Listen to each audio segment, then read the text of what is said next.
Oh.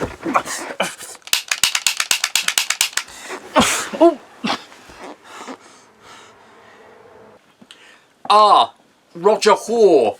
More like Roger Moore. No, wait, hang on. Wrong way round. One stop to the doors, Roger.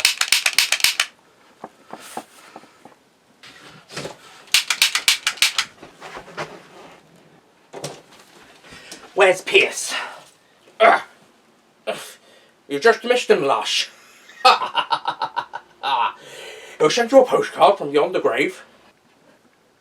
But he's not dead yet. He was rescued by Moneypenny. Oh, damn it, Lush! I was lying so we could then go after Penis without them getting in the way. You're a real disappointment, you know that. Fucking Julie.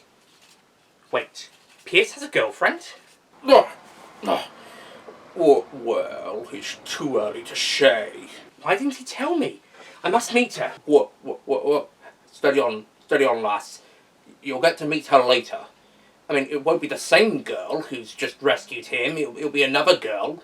But you'll get to meet her later. And she'll be Pierce's girlfriend. So, yeah. Just hold your horses. Stop breaking the fourth wall, Connery. Oh, shut up, pleb. Daniel, Timothy, let's go.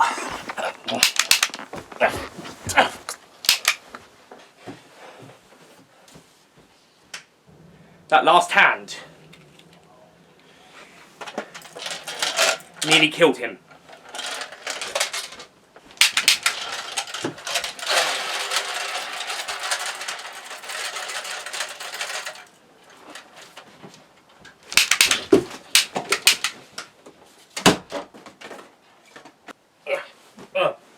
Fucking time.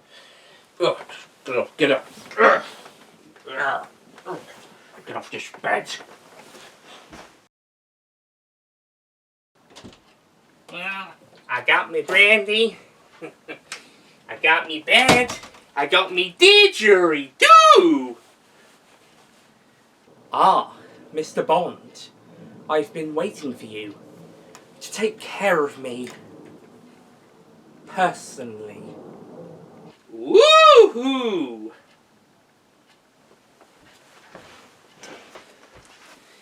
Who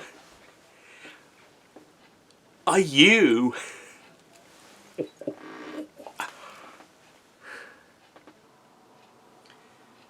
I am the man with the Midas touch, who touched it too much.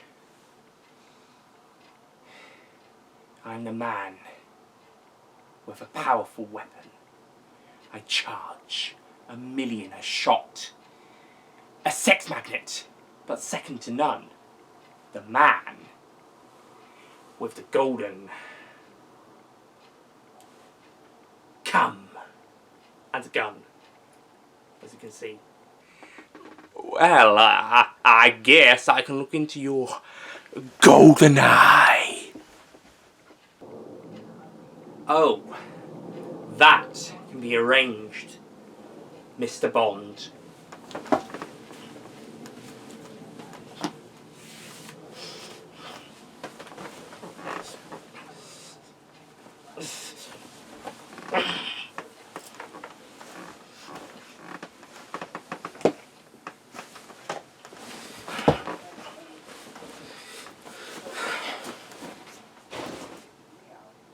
It's time to break out the brandy.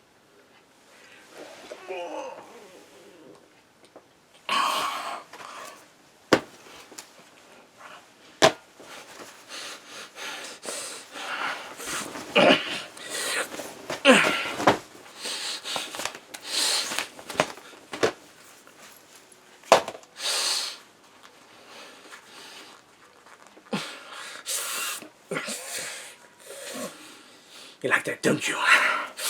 Oh, let's play more where that came from. You have a didgeridoo! By George! You're gonna use some of those little bullets on me? That's no problem. Whoa! It's time to break out the brandy! Indeed, it is.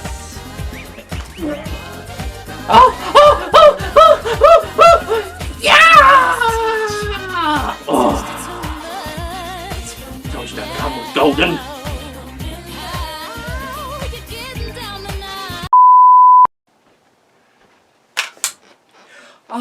Mon ami, it is now time for the main event. Now you shall witness and experience Mr. Nicholas Payne's review of 50 Slices of Bonding. Enjoy.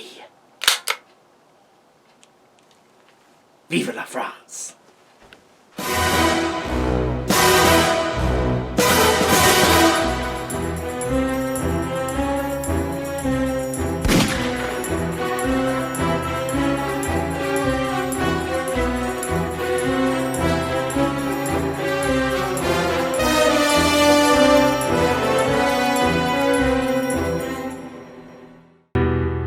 I thought I had a home, but now I'm all alone. The future I thought that I would see is looking all rather bleak to me. The path I'm too confused to follow has led me to a world of sorrow.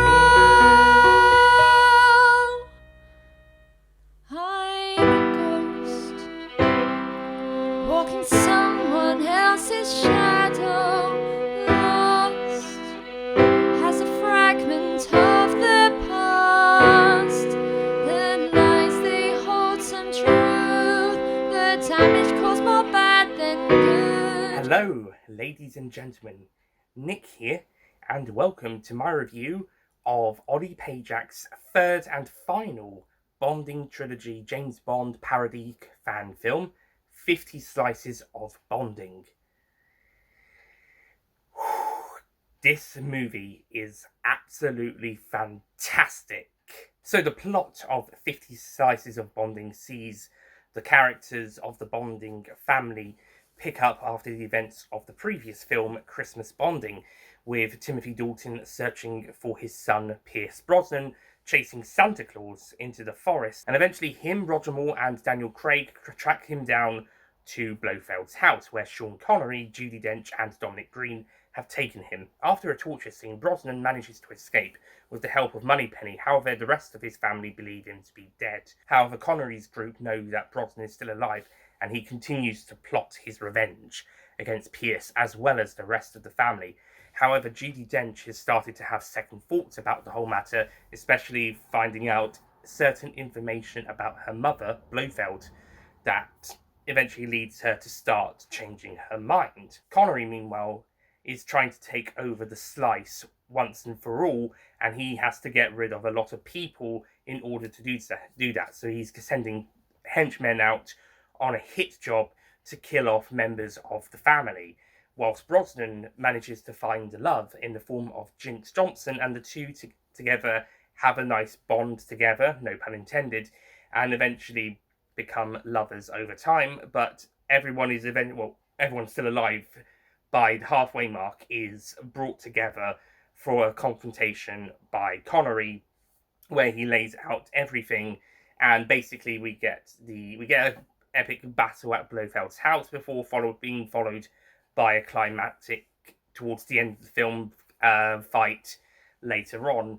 This eventually ends with a confrontation between Brosnan and Connery, where they eventually settle the score once and for all. So there's a lot to unpack in this film, and there's a lot of other subplots as well here and there, with character journeys coming to their natural end in this film. 50 Slices of Bonding, as I said up front, this is an absolutely fantastic film. And I'm not just saying that because I'm also a co-producer, a key actor, and heavily involved in the story, in helping with develop the story and making the movie. I'm not just saying that, and also did quite a lot of camera work and all that. I'm not just saying that because I'm heavily involved in the making of this movie. I generally love how this movie came out. I still have a couple of notes, like some of the editing isn't quite that great, and maybe I would have swapped some scenes round or something. And one story nitpick I have is that I don't think Brosnan, when Connery towards the end says he's going to kill him, and then Dalton saves Brosnan, and then Brosnan is about to commit suicide whilst Dalton saying, "No, don't do it." And then eventually Brosnan decides not to do it, and then he shoots down the helicopters. I think we could have skipped the Brosnan attempting suicide stuff. I think Dalton saying the opposite of what Connery was saying, and Brosnan realizing what Jinx said, but without him having to put the gun up to him, would have worked just as well. I think that's the only story nitpick I would probably say, in terms of what I would change on actually telling the story. Anything else is kind of a visual thing. Or re-edit or restructure. But other than that bit, this is a pretty fantastic story. The story's kind of split into three strands of the villains, mainly Connery and company, Brosnan and Jinx, and then the rest of the Bond family, Dalton, Craig, Moore, etc., going on their own little subplots, and there's subplots here and there throughout the first 1.5 hours of the movie, or 1 hour, 15, 20 minutes, and then we get to everyone comes together for the second half of the movie. So I'll go through bits of the plots as I go along and talk about each one. So starting off, we have Judy's subplot about her eventually maybe starting to have second thoughts about killing Brosnan, and eventually starting to realise that Connery is not the nice father that she thought he was, with him referencing that he's trained her to kill Brosnan. And then later, when she overhears him having killed Elektra and George, more on those later. And then eventually, Sean gets Dominic Green to fuck Judy to death, which also kills Dominic because of the Viagra he uses. But yes, Connery decides to get rid of his own daughter because she's starting to turn from him, or having second thoughts. Though just before she dies, there is a brilliant scene referencing Titanic with Judy and Dominic, and it's probably the funniest scene in the movie. It's so hilarious. And that scene, that was so good. And speaking of another character who gets off in that bed, well, not in the bed, but he gets into the bed, George Lazenby.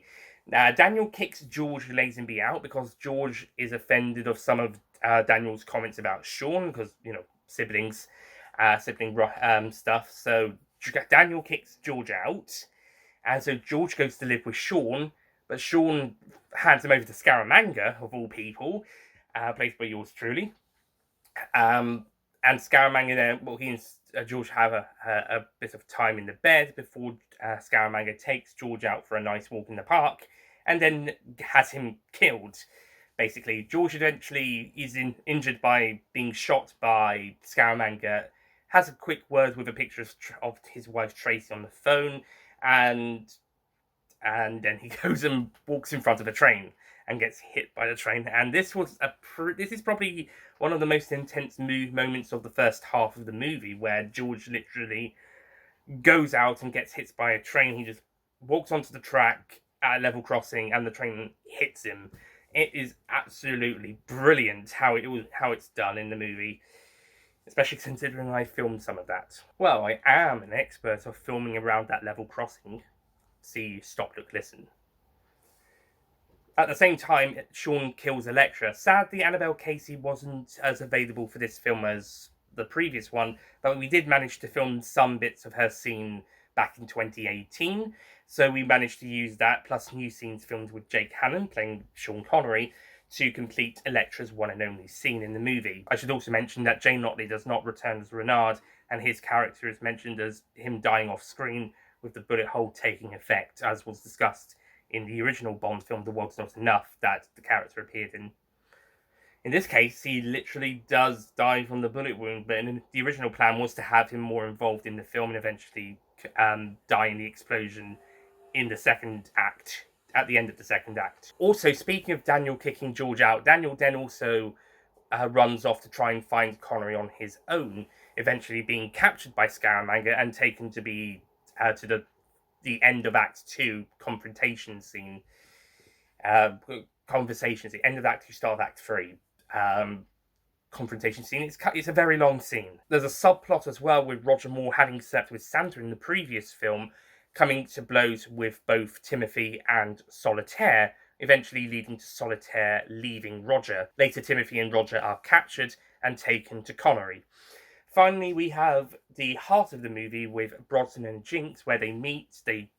Brosnan saves her from a handsome assassin, FYI. I think the chap who plays him is really good. I'd like to have him back in a couple of films I do myself. I think he was some guy called Nick Payne or something. I'll have to check.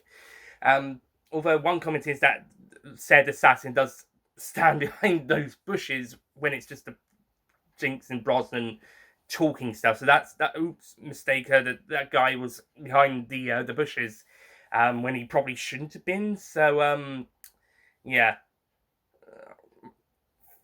Let's headcanon it as saying the assassin hid behind the bushes and just spied on them for a little bit, then pissed off in the next shot.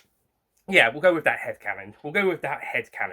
He's hiding behind the bushes, spying on them. Oh, speaking of movie mistakes, there's a Timothy and Pierce scene in the woods, and I can be heard to be saying, "Oh fuck," because there's a member of the public in the background. Ollie, you might have wanted to have cut that a little sooner, or at the very least the audio of that moment. Just saying, because you probably didn't pick up on it in editing, but yeah, I was able to notice that. Oops, my bad. Also, speaking of Ollie's choices of shots, that I think we could have used a better shot for that moment. This Connery's death scene, I think we could have used a better shot than that one, because my fault here again. I moved the camera up for some reason. I think it's because there was a bird tweeting and I got distracted or something. But yeah, or I was panning away because I thought he was done or something. I don't know. But yeah, I think you should have used another take for that moment, Ollie, because that is not a good. That's not good. I'll blame myself for that because I did that.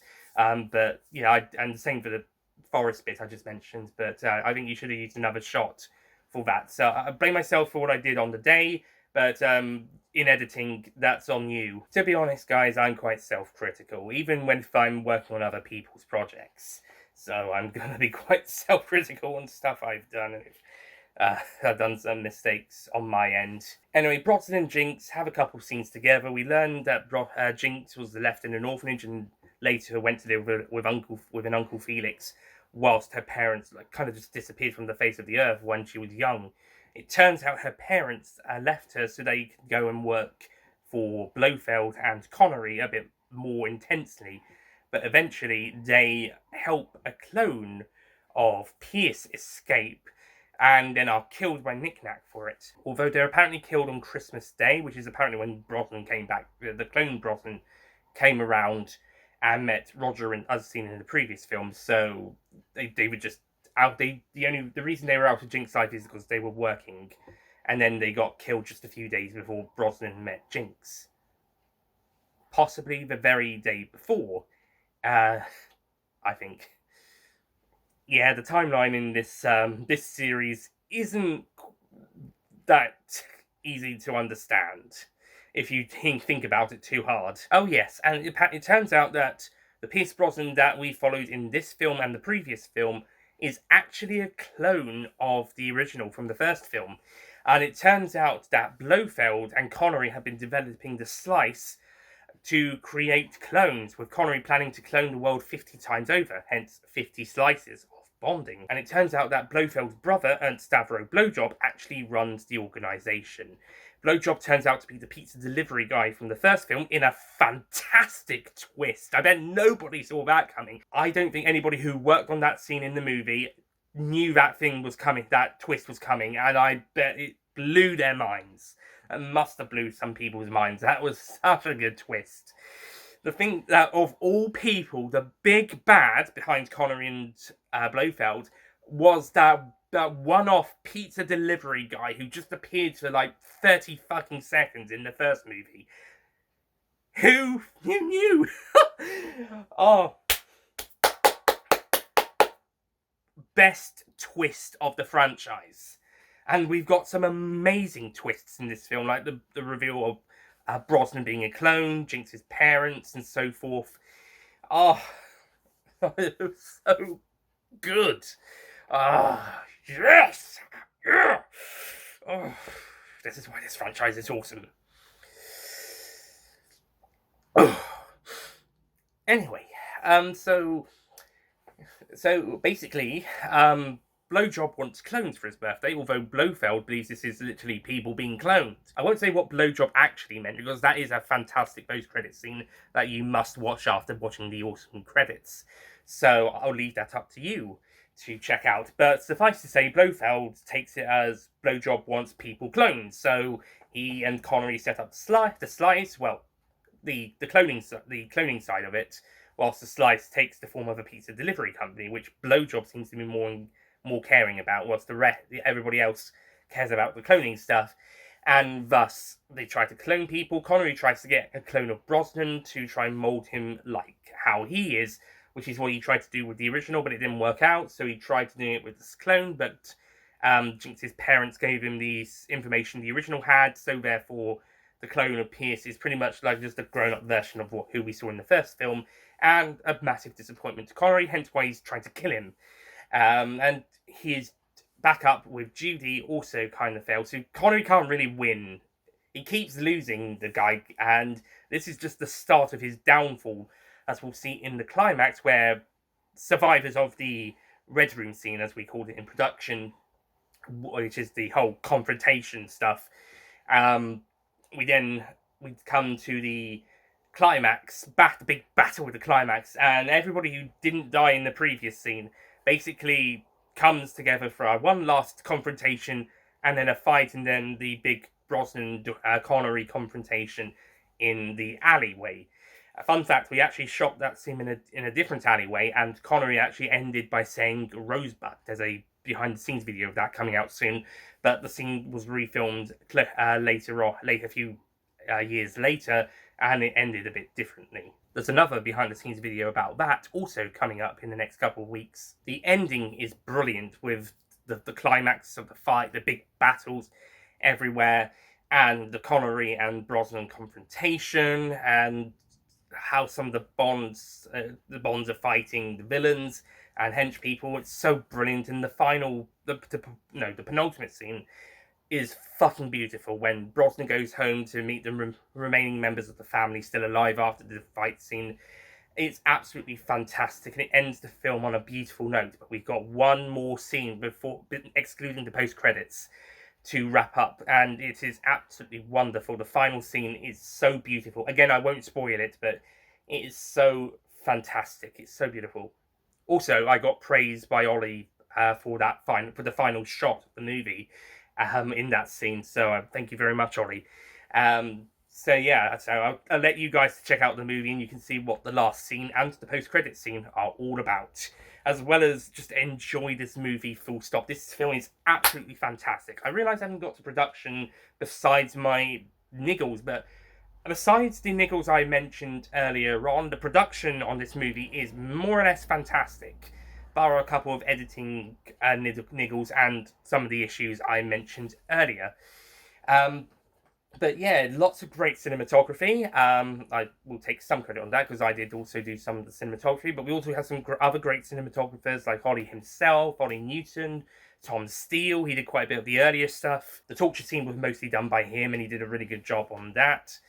I think Neve, my sister, did some of the filmings, and we had a great team working on the movie with making this production. It looks really stellar, looks really great. This is definitely the best looking of Ollie's films, not just for Bonding, but all of his films. Although Christmas Bonding did also look really good as well, but this one just looks so professional, minus the the niggles I previously stated. It just looks so fantastic. Of course, nothing's going to be perfect, as I've previously talked about, but I think this one's probably the closest we've gotten to a pretty much perfect film in the Bonding trilogy. It's so brilliant. It just looks so great, and the visual effects are also really nice as well. Maybe not so much the helicopters and the explosions, but some of the other visual effects are pretty great. And it's just a great produced movie. And this film just is absolutely spectacular on a visual level, and it's just absolutely amazing on a story level.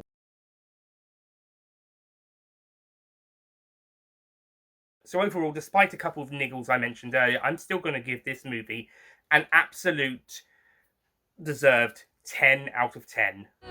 How bitter can a man disguise than with the truth hidden within your lies? No longer goes. Yeah, absolutely amazing. Not entirely perfect, and as I previously mentioned, but still absolutely fantastic. Absolutely fantastic. And Ollie, you should be very proud of yourself for making an absolute blast of a movie. It's so bloody brilliant, so great, and so wonderful. Ooh. And it was a pleasure to work on this movie with you, and it was a romp making it for the most parts, and it was a romp watching it. And I'm so glad I got to see it in the screening alongside the other two, and got to attend the event. So that was great as well. So yeah, 50 Slices of Bonding. That was an absolute masterpiece. That was so brilliant. That was absolutely amazing. Thank you so much, Ollie Pajak, for having us involved in the movie and for bringing us this brilliant film. So, that's it from me. Thank you for watching, and I shall see you guys next time. Don't forget to check out Ollie Pajak's 50 Slices of Bonding, as well as his other films, including the other 2 installments of the Bonding trilogy. And don't forget to subscribe to both this channel and Pajak Productions, or the man with the golden gun will put a little golden bullet through your heart. And I'll see you guys next time. Goodbye.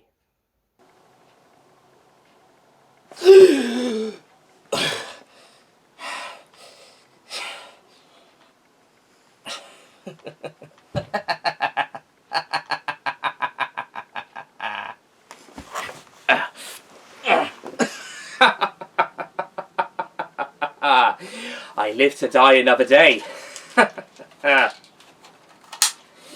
Little did they know that I, Mallory, the barman, am indestructible. Or rather,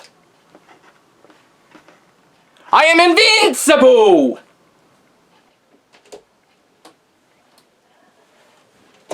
Hey, Mallory, if you're still alive, I want my pen back. Oh. It exploded! Fucking idiot. Well done. Looks like I'll have to take it out of you. Hold still. Oh no you don't, Mr. Bond! Oh my. Oh well, time to go home back to my family. Then lies they hold some truth. The damage caused more bad than good. How better can a man disguise than with the truth hidden within your lies? Hidden within your lies. Don't forget to click below to subscribe to the Nicholas Payne YouTube channel.